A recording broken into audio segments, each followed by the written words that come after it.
Now we're going to begin by introducing Carlos, who's going to talk about how they've already adopted these research tools in their as-is format for teaching in the classrooms. Thank you. So thank you for inviting me. So my name's Carlos Galler, and I am an assistant professor in the biotechnology program at North Carolina. So I had the pleasure of teaching molecular biology classes to freshmen all the way up to first and second year grad students. And one interest we have is exposing them to cutting edge, high throughput techniques. In some cases, that's hard because those require expensive equipment or knowledge of methods that can be really complex.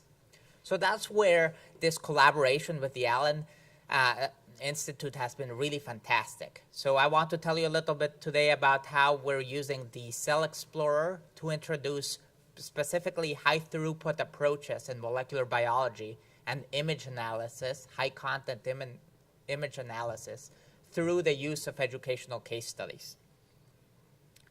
So I'll first give you an overview on what are high throughput molecular biology approaches. Then we'll talk about the educational case studies.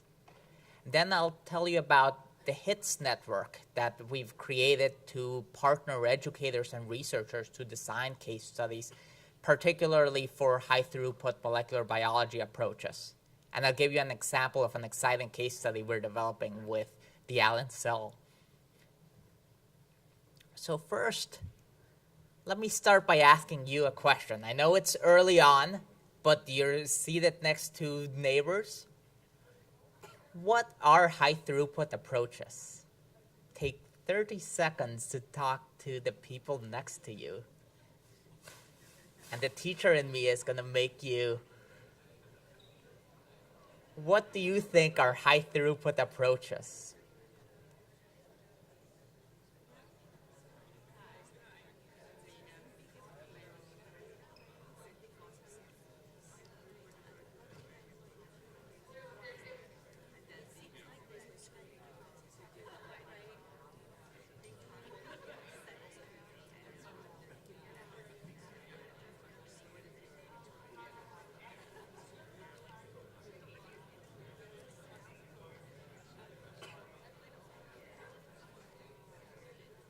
Okay.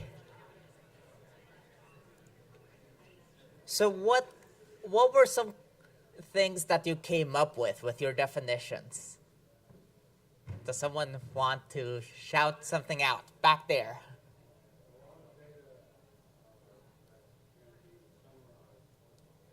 A lot of data that can be summarized. Good. So lots of data points. Something else on that side.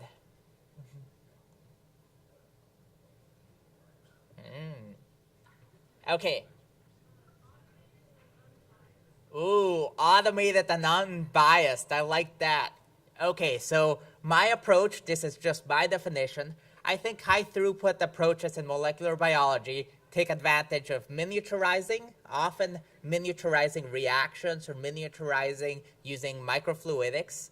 They often use automation, so don't fear the robot. The robot in molecular biology can help us. And massively parallel technologies. And all these come together to help us learn about genes, phenotypes, or complex interactions. So my challenge is, how do we teach students about these cutting-edge approaches? How do we allow students to experience the excitement? Because I think fishing expeditions and I think high-throughput approaches are exciting. How can we transfer that or expose students to those exciting features of some of these technologies? So to do that, I think we can use the educational case study. So again, take 30 seconds, talk to the person next to you, and what is an educational case study? Do you use them?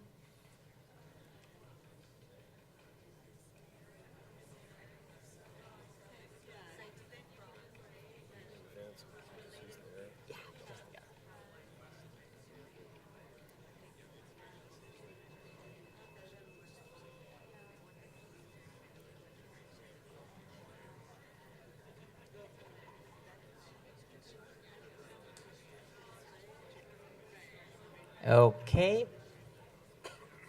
so I'll stop you there. What do you think is an educational case study? Someone from this side.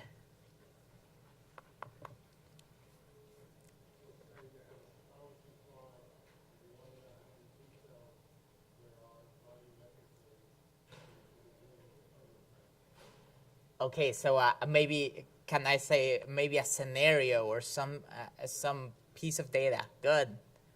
Someone over on that side.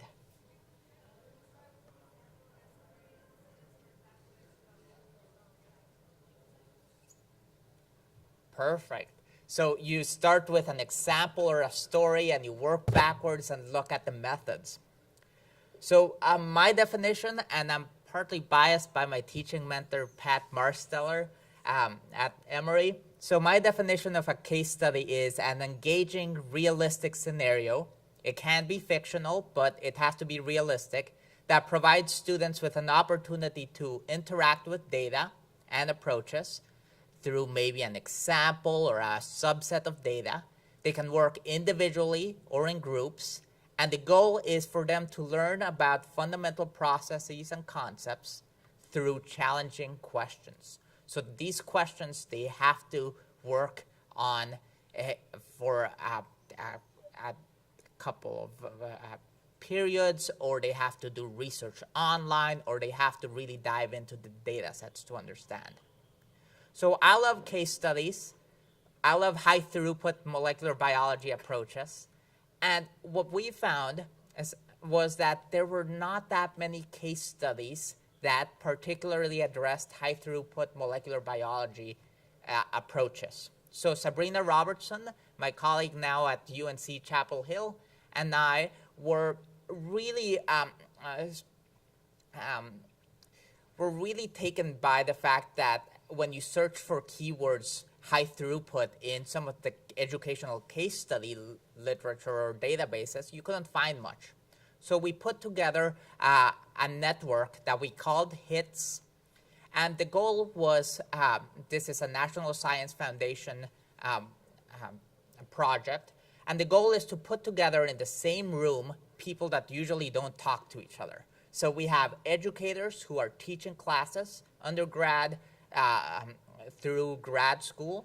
We have graduate students and postdocs who are developing these approaches, institutes like the Allen Institute that are making data public, that are using these awesome approaches, and bring them together so that we can create really authentic case studies with data that is big data, that there's a lot to mine. And students had the opportunity to learn about the approach, mine the data, and maybe find some interesting trends. So we call this the HITS network, alluding to when chemical screens were done and you would find a hit and you would jump because you found the next antibiotic.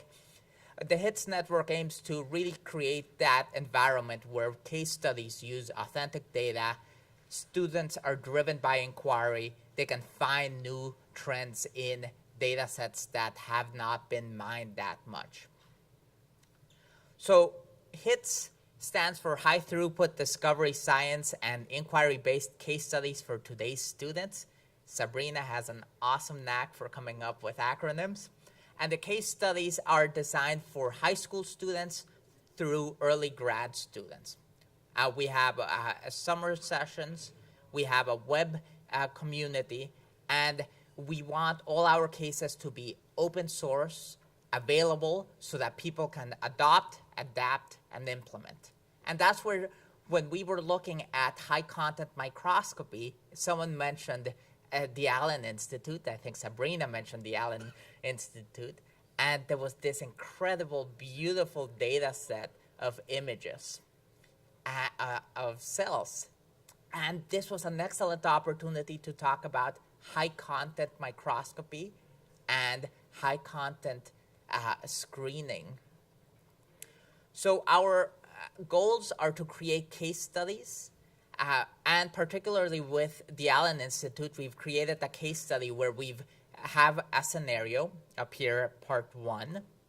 we have a scenario where we try to engage students in a realistic situation that may happen in a research lab and make them question misconceptions about organelle size and structure, variation in large populations of cells. And to do that, we take them to the Allen Cell Explorer 3D Cell Viewer. We take them to the Visual Guide to Human Cells. We have them learn about how the ER is visualized, how they tagged cells, how they used high throughput and high contact microscopy to create some of these data sets. And through this guided experience, we expose them to new approaches, new data sets, and they get to work with lots and lots of images and look at cell variability online. So the goal here was to empower students with high throughput awareness. That HT stands for high throughput in molecular biology. We want them to look at the data sets, discover new trends, look at some of the cells, for example. We have cells that have been normal ER structure, as well as cells that have been subjected to a drug, paclitaxel. And we want them to look at the variability in organelle structure in treated cells versus untreated cells. So high throughput data sets such as this one and the tools that the Allen Institute have created allow us to explore natural cell variation.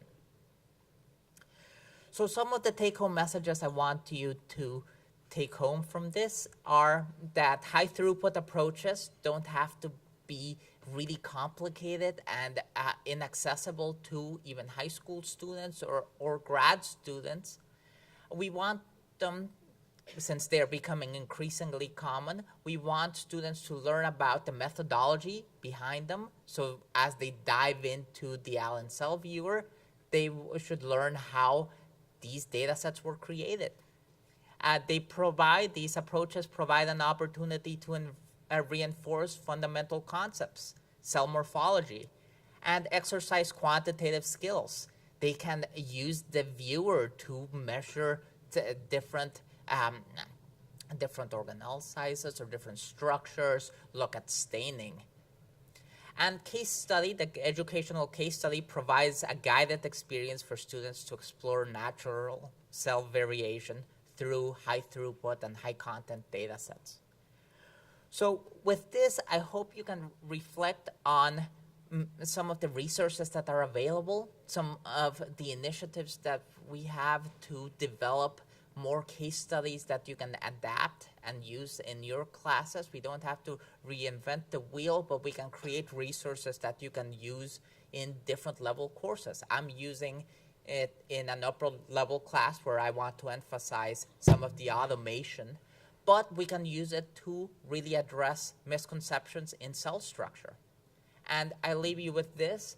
I want you to reflect on how can you adapt these tools and data sets and create cases that promote inquiry on the student side, as well as awareness of these high throughput approaches that are being used in molecular biology.